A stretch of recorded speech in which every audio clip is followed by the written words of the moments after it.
dipersembahkan oleh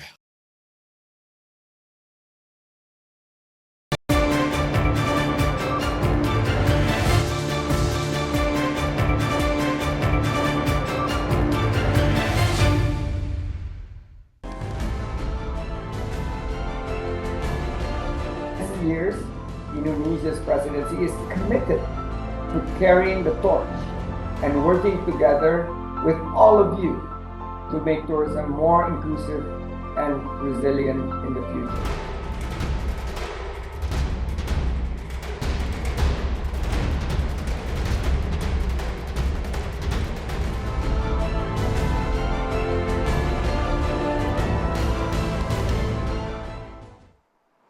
Selamat malam pemirsa, program khusus TV One G20 Bangkit Bersama kali ini mengangkat tema mengenai pemulihan sektor pariwisata dalam kerangka presidensi G20. Seperti yang sudah kita ketahui bersama bahwa presidensi G20 yang dipegang oleh Indonesia ini tentunya menjadi suatu opportunity khususnya bagi bangkitnya sektor pariwisata yang selama kurang lebih 2 tahun akibat pandemi kemarin mengalami kelesuan yang luar biasa khususnya di daerah-daerah destinasi wisata seperti misalnya Bali yang anggarannya pun pendapatannya ini terus tergerus akibat dari sepinya pariwisata.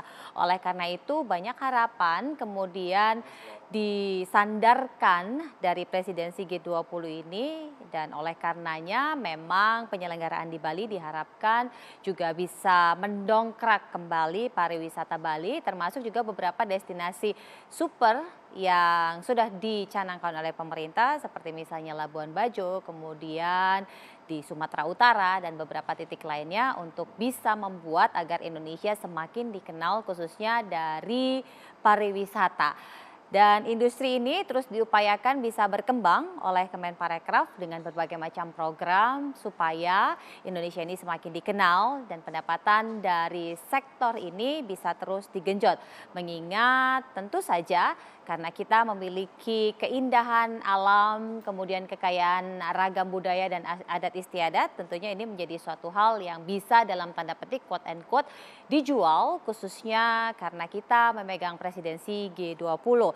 Kita masih menantikan Menteri Pariwisata dan Ekonomi Kreatif Bapak Sandiaga Salahuddin Uno bisa bergabung bersama kita untuk mendeskripsikan lebih jauh seperti apa kemudian perkembangan dari sektor pariwisata khususnya pasca kita Indonesia ini memegang presidensi G20 karena kalau kita melihat bagaimana kemudian kegiatan-kegiatan yang beliau adakan ini diupayakan untuk bisa terus mendorong agar sektor ini bisa kembali bangkit dan tentunya mereka yang bekerja di sektor pariwisata termasuk juga ekonomi kreatif ini bisa kembali menikmati pundi-pundi yang selama ini tergerus atau bahkan hilang akibat dari pandemi. Nah, tidak hanya Bali tentu saja ini kalau kita melihat bagaimana kemudian Kemenparekraf mengupayakan agar Indonesia semakin dikenal. Nanti kita akan tanyakan langsung kepada Bapak Menteri seperti apa kemudian upaya dan strategi yang dilakukan sehingga apa yang diharapkan oleh pemerintah dari presidensi G20 ini bisa kemudian terwujud. Dan kemudian mereka yang bekerja di industri ini bisa mendapatkan dampak yang positif. Kita coba sapa terlebih dahulu apakah sudah bergabung Bapak Menteri Pariwisata dan Ekonomi Kreatif Bapak Sandiaga Salahuddin Uno untuk bisa bergabung bersama kita di acara G20 spesial untuk bangkit bersama ini. Karena kalau kita melihat pemirsa bagaimana kemudian event G20 ini bukan hanya presidensi yang nantinya akan digelar di bulan November di Bali, tetapi juga ada side event lainnya yang digelar di beberapa wilayah, termasuk juga Sherpa yang memang sampai saat ini masih terus bergulir.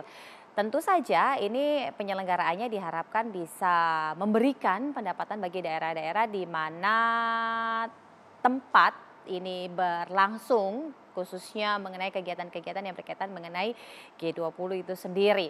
Tapi tentu kita ingin tahu seperti apa kemudian capaian, dampak yang sudah ditimbulkan dan seperti apa kemudian progres dari strategi yang sudah dicanangkan oleh pemerintah khususnya dari Kemenparekraf. Kita masih menantikan Bapak Menteri untuk bisa bergabung dan berdiskusi lebih lanjut bersama kita di sini supaya lebih jelas bagaimana kemudian strategi dan target yang dicanangkan oleh pemerintah.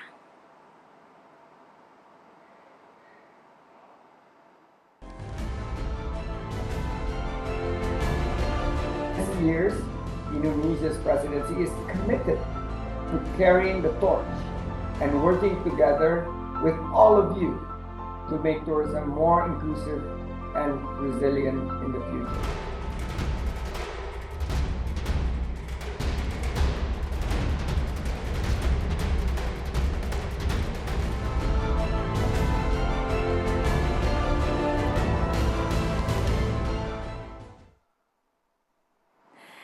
Di edisi kali ini kita akan mendiskusikan lebih lanjut mengenai pemulihan sektor pariwisata dalam kerangka presidensi G20 dan kita sekali lagi masih menantikan Bapak Menteri Pariwisata dan Ekonomi Kreatif yang seyogyanya bisa bergabung dengan kita untuk bisa berdiskusi lebih lanjut bagaimana kemudian proses dari pemulihan ekonomi kreatif termasuk juga membuat agar destinasi wisata di Indonesia ini semakin dikenal oleh dunia terutama pasca presidensi G20 ini yang ada di Indonesia atau dipegang oleh Indonesia.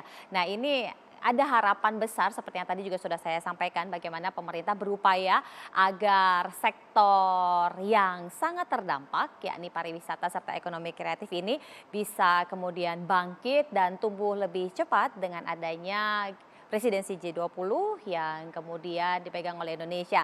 Dan tentu saja isu-isu mengenai pariwisata ini terus dibahas bagaimana supaya pariwisata ini bisa semakin berkembang terutama di daerah-daerah yang diharapkan ini bisa menjadi destinasi dan lebih dikenal.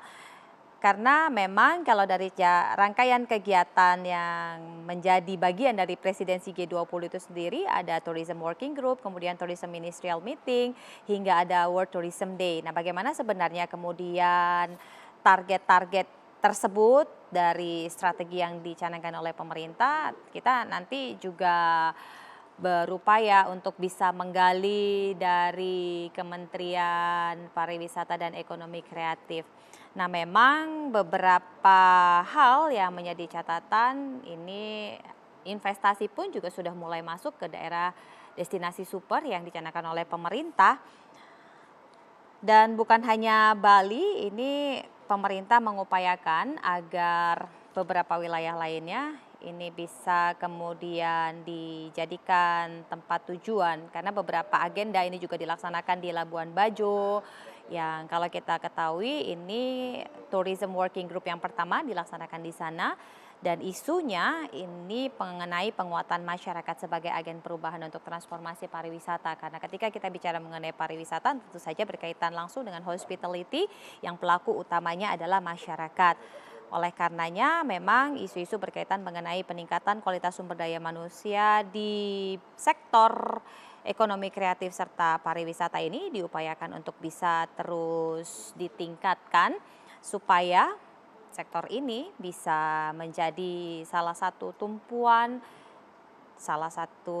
oleh negara-negara yang memiliki banyak destinasi wisata seperti misalnya Indonesia dan tentu saja perlu strategi khusus untuk membuat agar Indonesia ini bisa semakin dikenal.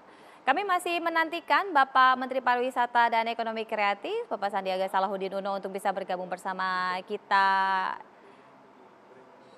di episode kali ini. Pembahasan mengenai pemulihan sektor pariwisata dalam kerangka presidensi G20. Usai jeda kami akan kembali, tetaplah bersama kami.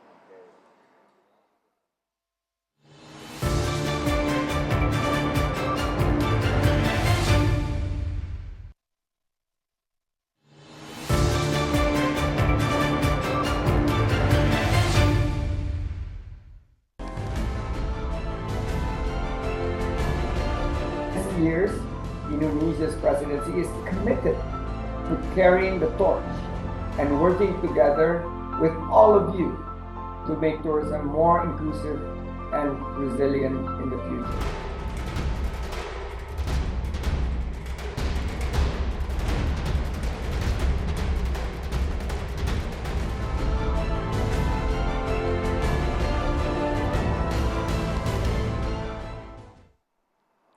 Ya, kita masih menantikan Bapak Menteri Pariwisata dan Ekonomi Kreatif Bapak Sandiaga Salahuddin Uno yang seyogyanya sudah menyajikan kita untuk live jam 9 ini, tetapi sampai saat ini kami masih menunggu koneksi dengan beliau karena timnya sudah menjanjikan untuk bisa bergabung bersama kami dan berdiskusi bersama juga dengan pemirsa berkaitan mengenai apa kemudian yang sudah dilakukan oleh Kemenparekraf dalam rangka memajukan ekonomi kreatif dan juga pariwisata setelah presidensi G20 ini dipegang oleh Indonesia.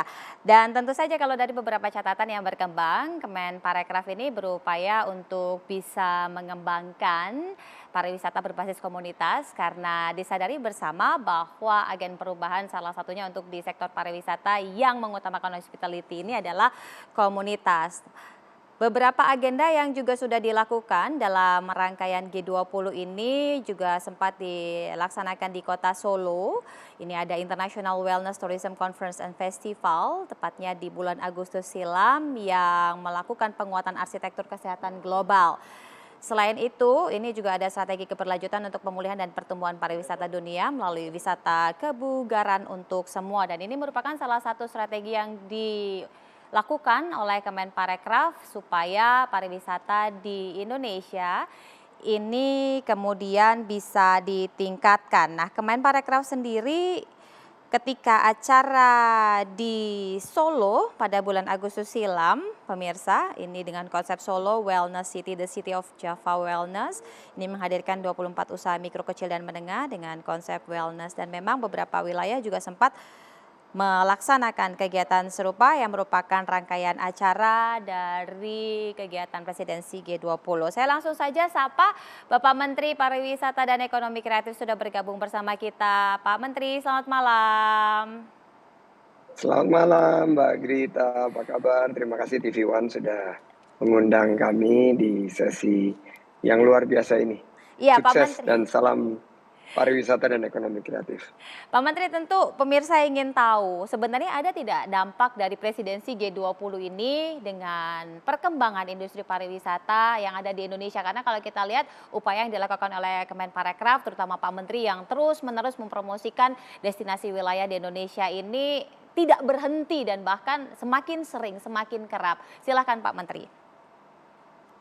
Ya, sebagai instansi penjuru di bawah Sherpatrek, Kemenparekraf melihat bahwa G20 ini membawa satu gelombang yang sangat positif dan presidensi G20 Indonesia ini tentunya sebagai bagian dari kepulihan kita yang lebih cepat dan kebangkitan sektor ekonomi dalam menciptakan 1,1 juta lapangan kerja tahun ini dan juga 4,4 juta lapangan kerja di 2004. Kesiapan dari destinasi, hotel, dan seluruh penunjang telah kami pastikan dan kita melihat bahwa KTT G20 ini akan mengangkat Indonesia sebagai pemimpin dunia yang dinilai berhasil menerapkan best practice dalam penanganan pandemi, juga bisa menjadi contoh kasus dari kepulihan pariwisata dan ekonomi kreatif yang berbasis masyarakat, di mana kita lihat bukan hanya akomodasi di Nusa Dua, tapi juga kita lihat seluruh Bali dan beberapa destinasi lainnya mendapat bagian daripada working group baik yang ada di Sherpatrek maupun yang ada di Finance Track. Jadi apalagi setelah UNWTO memilih Indonesia sebagai World Tourism Day host. Jadi kita menjadi host untuk pertama kalinya Hari Pariwisata Dunia yang ke-42 di mana Indonesia menawarkan suatu konsep rethinking tourism as key element of recovery. Jadi kebangkitan ini bisa dinilai ditopang oleh sektor pariwisata dan ekonomi kreatif kita yang fokus pada pariwisata berkualitas dan berkelanjutan. Begitu. Pak Menteri, tadi Pak Menteri sampaikan kan sebenarnya ada begitu banyak kesempatan yang terbuka untuk bisa mempromosikan destinasi wilayah kita begitu Pak, terutama di Bali sebagai tuan rumah penyelenggaraan dari presidensi G20. Nah, selain Bali Pak Menteri, adakah kemudian destinasi lain yang dipromot terutama dalam rangkaian dari G20 ini sendiri Pak Menteri? Jadi seperti yang ada di belakang saya ini, Brigita, ini adalah 5 destinasi super prioritas. Ada Danau Toba, di mana kita melangsungkan beberapa event G20, ada Likupang, juga ada tentunya Labuan Bajo, yang di belakang saya, Pulau Padar ini, Borobudur, dan Mandalika. Ini adalah 5 destinasi super prioritas yang juga menopang Bali sebagai venue daripada G20. Ini yang kita harapkan bahwa tersebar dampak dari G20 ini juga di kalangan UMKM. Karena penguatan masyarakat lokal dan UMKM terasa setiap ada event, UMKM ini juga terlibat menawarkan produk-produk ekonomi kreatifnya. Dan kami mendorong bahwa sektor UMKM ekonomi kreatif ini sekarang menjadi kategori ekspor terbesar ketiga di dunia menurut UNWTO. Dan Indonesia menempatkan bahwa sumbangsih GDP atau PDB sektor pariwisata dan ekonomi kreatif ini sekarang posisi 2, dan kita ingin agar 20 juta pelaku UMKM ekonomi kreatif dan lebih dari 15 juta pelaku UMKM pariwisata ini akan terdampak dengan gelaran dari G20. Proyeksi jumlah wisatawan mancanegara tahun ini akan kita tingkatkan ke angka 2,5 juta dengan tambahan devisa sekitar 500 juta sampai 1,7 miliar US dollar. Ini yang kita harapkan bisa terwujudkan dengan adanya G20. Jadi ada target yang besar yang diharapkan tidak hanya berhenti sampai penyelenggaraan G20 di akhir tahun tentunya Pak Menteri. Nah, bagaimana mengupayakan supaya ini bisa terus berlanjut Pak Menteri sehingga penambahan jumlah wisatawan yang tadi sudah ditargetkan ini bisa terus bertahan dan justru malah meningkat di tahun-tahun berikutnya. Ya, jumlah wisatawan ini berbanding lurus dengan penambahan jumlah penerbangan yang masuk ke Indonesia, dan itu sekarang terus bertambah. Maskapai baru saja kita melihat tambahan penerbangan ke Bali dan juga ke Manado dan beberapa destinasi di Sumatera. Nah, kami menargetkan bukan hanya mengejar kuantitas, tapi kualitas lama tinggalnya wisatawan dan jumlah dampak positif terhadap ekonomi lokal dengan kualitas belanja daripada wisatawan baik di destinasi unggulan maupun destinasi baru seperti desa wisata, seperti ekoturism, dan juga sports tourism, pariwisata berbasis olahraga. Saat kita melakukan tourism working group pertama di Labuan Bajo, kita mulai berhasil meyakinkan dunia bahwa kunci dari pemulihan pariwisata kita dan ekonomi kreatif ada berbasis masyarakat dan UMKM. Jadi kepulihan ini bukan hanya kepulihan dari segi jumlah wisatawan, tapi dampak terhadap ekonomi lokal serta UMKM. Dan kita juga melihat bagaimana konsep pariwisata yang lebih fokus kepada kelestarian alam, keberlanjutan lingkungan sebagai endorsement dari strategi pariwisata yang diusung oleh Indonesia di G20. 3 pilar utama, digitalisasi, kesehatan, dan juga keberlanjutan lingkungan atau sustainability menjadi pusat daripada fokus kita dalam penyelenggaraan G20, dan kita ada di minggu-minggu terakhir sebelum KTT Puncak di November. Minggu depan kita akan tuntaskan Tourism Working Group seri kedua di Bali dengan finalnya ada di World Tourism Day pada tanggal 27 September yang kita akan pusatkan di Nusa Dua Bali. Ini ada yang menarik berkaitan mengenai 3 pilihan yang disampaikan oleh Pak Menteri. Nah, salah satu yang kemudian menjadi benang merah salah satunya adalah SDM. Nah, bagaimana kemudian mengupayakan community ini supaya bisa paling tidak meningkatkan sektor pariwisata dan keberlanjutannya ini tidak berhenti sampai di 2022 ini. Sesaat lagi kita akan lanjutkan, tetaplah bersama kami.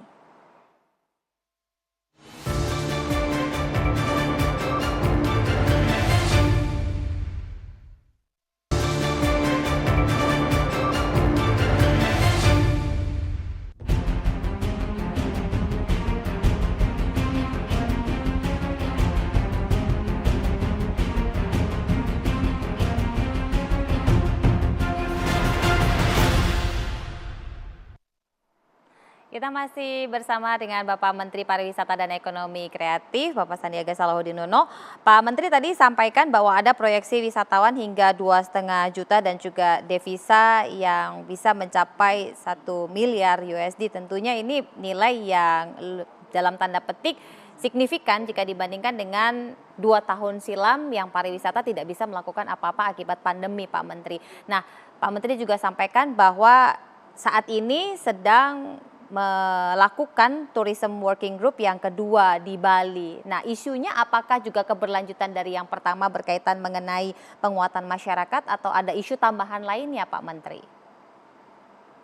Ya, penguatan berbasis masyarakat dan kita ingin menghadirkan pariwisata yang lebih diinginkan ke depan, di mana memberikan dampak terhadap lapangan kerja dan ekonomi lokal.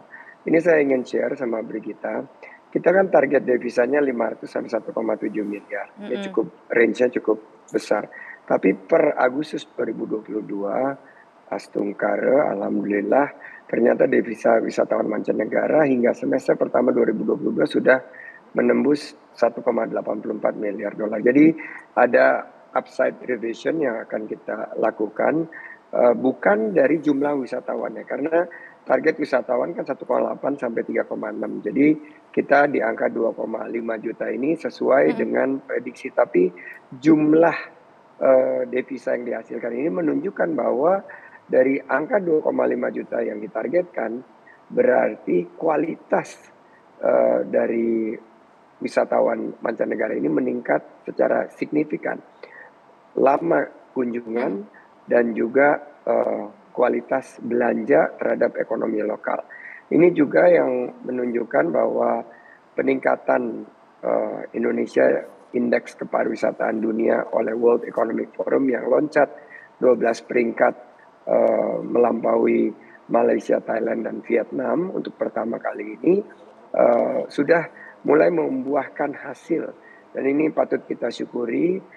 Dan terus kita lakukan perbaikan, jangan lengah. Karena menurut saya ini kesempatan kita dengan konsep strike it while the iron is hot. Mumpung lagi panas ini kita gaspol, sehingga pariwisata kita yang kita ingin transformasi menuju pariwisata berbasis kualitas dan berkelanjutan bisa kita wujudkan. Hanya saja Pak Menteri yang tentu kita ingin tahu, optimisme ini kan harus terus dijaga ya Pak Menteri ya, supaya tadi iron yang masih hot bisa terus berlanjut, akhirnya sustainability yang dimaksud tidak hanya selesai sampai di sini. Nah, strategi lanjutannya Pak Menteri yang tentu kita ingin tahu agar pariwisata dan ekonomi kreatif ini bisa semakin berkembang dengan kekayaan yang kita miliki Pak Menteri. Strateginya fokusnya adalah personalized, localized, customized, dan smaller in size. Jadi kita sekarang menggunakan target promosi yang sangat segmented, sangat niche. Jadi kita fokus kepada kelompok-kelompok pencinta alam, kelompok diving, baru kita launching wedding destinations, wedding planner. Jadi kita pariwisata ini yang kita tampilkan adalah Indonesia ini kalau mau kawin atau mau nikah bisa kita tawarkan paket yang menarik di Bali, Jogja, atau di destinasi lainnya. Jadi dengan strategi-strategi yang boleh dibilang unorthodox ini, kita akan mampu untuk mengawal momentum kebangkitan kita sehingga target penciptaan lapangan kerja 4,4 juta di 2024 ini bisa tercapai. Dan saya sangat optimis selama kita fokus perbaikan yang sangat fundamental terhadap SDM kita yang memang dasarnya sudah sangat melayani, sangat terkenal dengan keramah tamahannya ini bisa membuahkan hasil. Ini sudah membuat pesaing-pesaing kita ketar-ketir, tapi saya sampaikan tenang, ke depan kita akan kedepankan kolaborasi karena disinilah peran Indonesia sebagai pemimpin G20 tahun ini, tahun depan sebagai pemimpin ASEAN bisa menunjukkan leadership kita bahwa kebangkitan ini juga adalah kebangkitan yang merata dan berkeadilan. Untuk yang working group termin ketiga nanti Pak Menteri, isunya apakah juga akan sama atau ada yang lain? Isunya tetap akan kita fokuskan kepada pariwisata yang memberikan dampak positif terhadap kehidupan masyarakat lokal. Jadi people first. Kita dulu pariwisata itu sangat jomplang dari segi kalau kita lihat piramid ini hanya yang di atas yang merasakannya.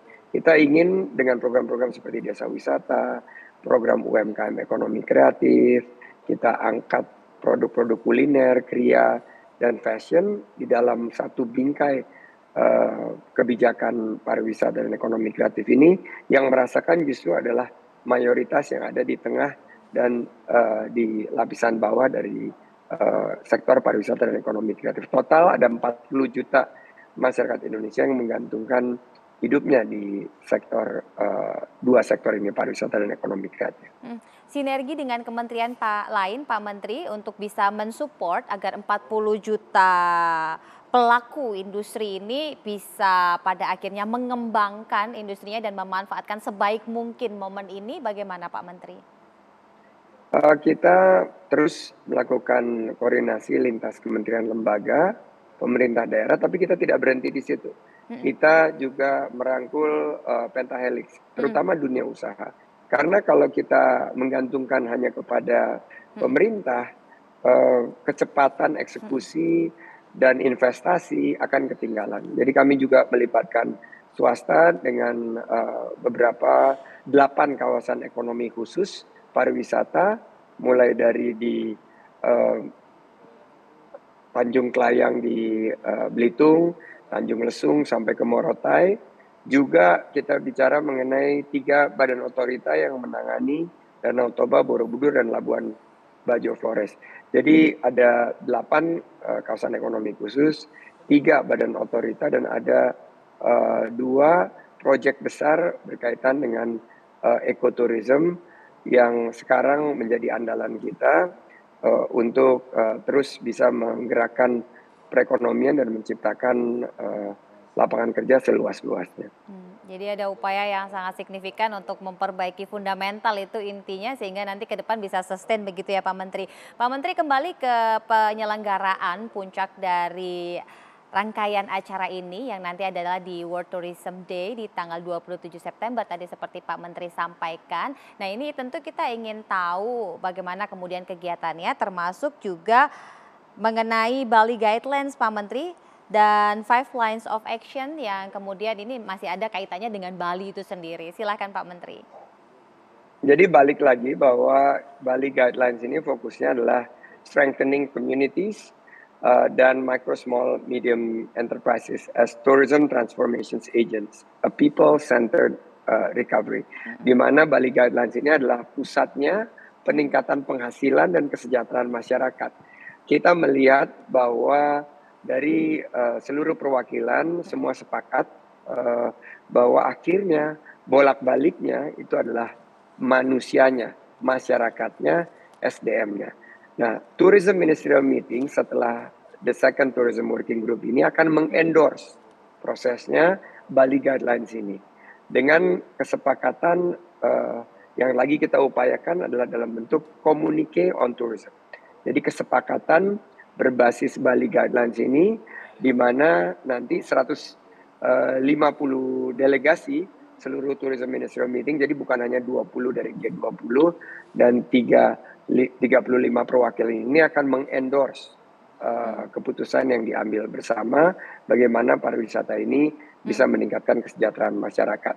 Dan terakhir, World Tourism Day ini adalah puncaknya dengan konsep rethinking tourism. Jadi kita memikirkan ulang bagaimana pariwisata yang dulu kita saling bersaing, merebutkan jumlah wisatawan dari Eropa, dari Amerika, dari Australia. Kita melihat misalnya ASEAN ini adalah sebagai single destination. Indonesia mendorong nature and culture dan bagaimana kita bisa menghadirkan the tourism that we want atau the tourism we want. Apa yang kita inginkan dari pariwisata? Tentunya adalah pembangunan yang berkelanjutan, pendidikan dan pekerjaan, kesehatan yang lebih baik, digitalisasi yang lebih merata, dan dampak pariwisata yang bisa menghasilkan kesejahteraan masyarakat dan menjaga kelestarian lingkungan. Baik, terima kasih Bapak Menteri Pariwisata dan Ekonomi Kreatif, Bapak Sandiaga Salahuddin Uno sudah bergabung bersama kami di program G20 Bangkit Bersama. Mudah-mudahan saja seluruh rangkaian target dan juga strategi ini bisa terimplementasi dengan baik agar presidensi G20 membawa berkah bukan hanya bagi industri pariwisata tapi juga industri kreatif yang tadi jumlahnya sedemikian besar. Terima kasih sekali lagi Pak Menteri. Demikian tadi pemirsa perbincangan kami dengan Menteri Pariwisata dan Ekonomi Kreatif Bapak Sandiaga Salahuddin Uno dalam rangkaian acara G20 Bangkit Bersama. Saya Brigita Mandar pamit, selamat malam, sampai jumpa.